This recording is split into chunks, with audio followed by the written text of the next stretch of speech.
with the introduction, and then we'll go deeper. In this presentation, I would be touching on the various scenarios that we face in pediatric cataract surgery.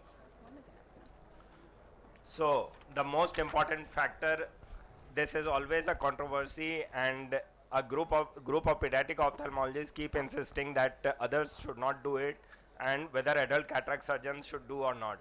So yes, everyone should do it, but again we have to train ourselves very well, and this is a scenario.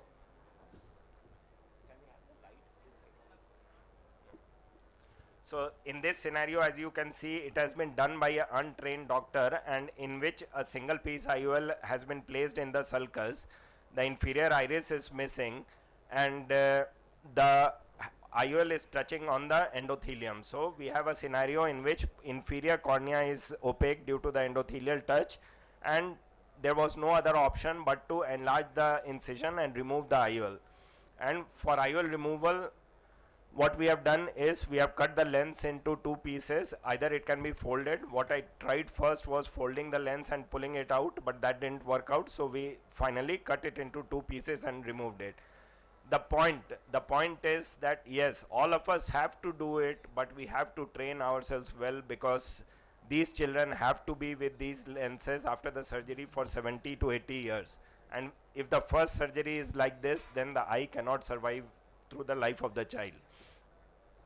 So now let's go to the various steps. I think Dr. Arup Bhaumik will be covering regarding this, and this is just to demonstrate the routine surgeries what we do, and in this there are 2-3 complicated situations that are also involved, one being the small pupil, and second is a total cataract in which visualization is less. So as you can see, and handling has to be less in children, we have to be gentle. So as you can see here, a Grishaver hook is used to dilate the pupil, and important is again capsular excess. I'll just touch upon it, rest will be covered by Dr. Arup Bhaumik. You have to grip and re-grip to form a adequate size anterior capsular excess, and that is what is being done here. And if you end up, it is always better to end up on the smaller size than on a larger size, because chances of extension of the excess is very high. And here you can see the zonules were also weak, and the trypan blue dye has gone into the vitreous cavity, so we are not getting any red glow. So what we did was implanted the IOL in the bag, and through a vitrector we did a posterior capsular excess, and once the posterior capsular excess is being done, you will see the red glow improving.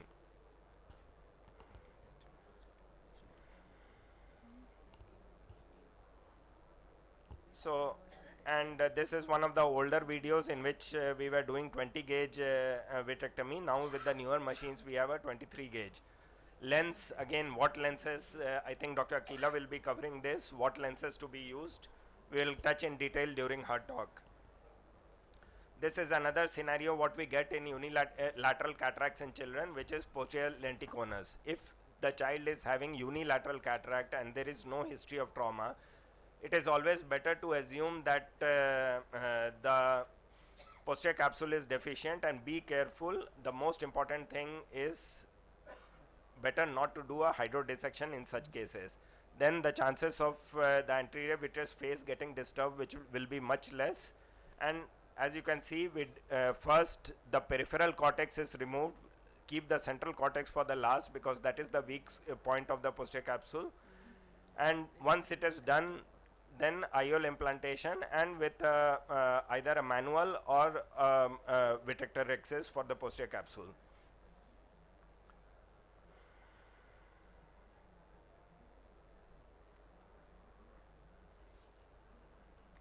Then what is the earliest age of IOL implantation? Again, a controversial topic in which it can differ in unilateral and bilateral cases.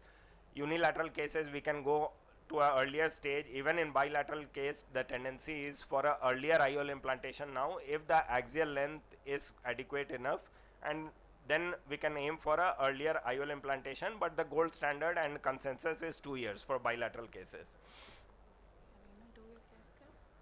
infants, when we are not doing IOL implantation, this is the surgery what we routinely perform, which is lensectomy. With two side ports, we just use a cutter, we don't make the main port, and we get a very smooth anterior capsulorhexis with the high speed cutter itself.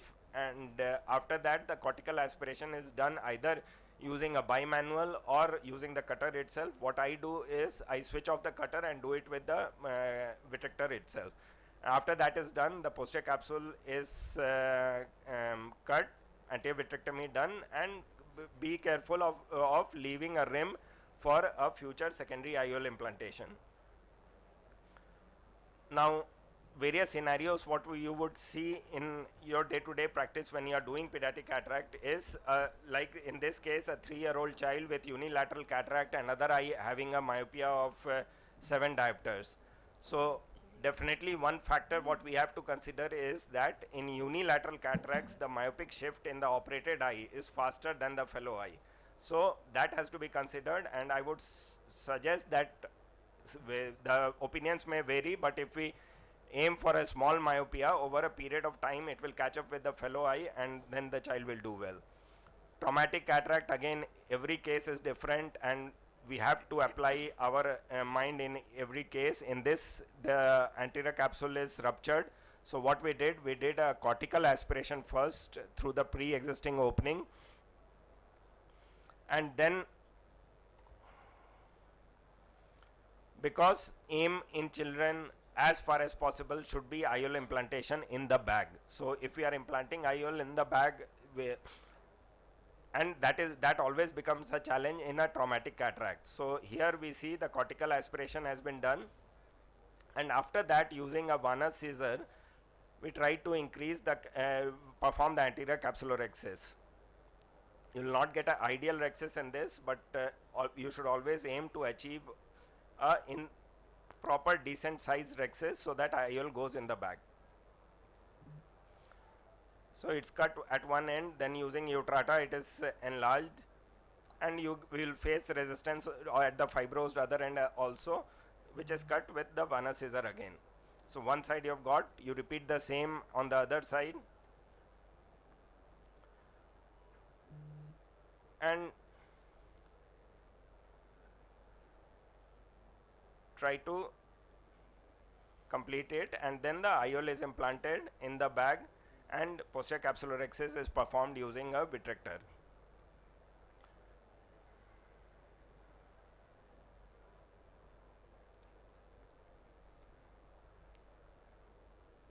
And when you are implanting in the bag, choice can be either a single piece or a 3-piece lens.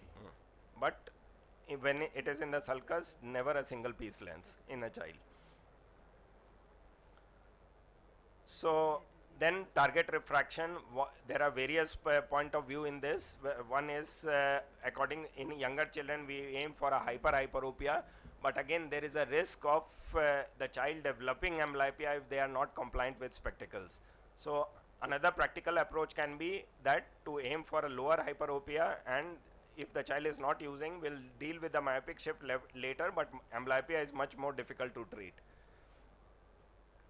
And if they are not using spectacles, choice is either contact lens or early secondary IOL implantation.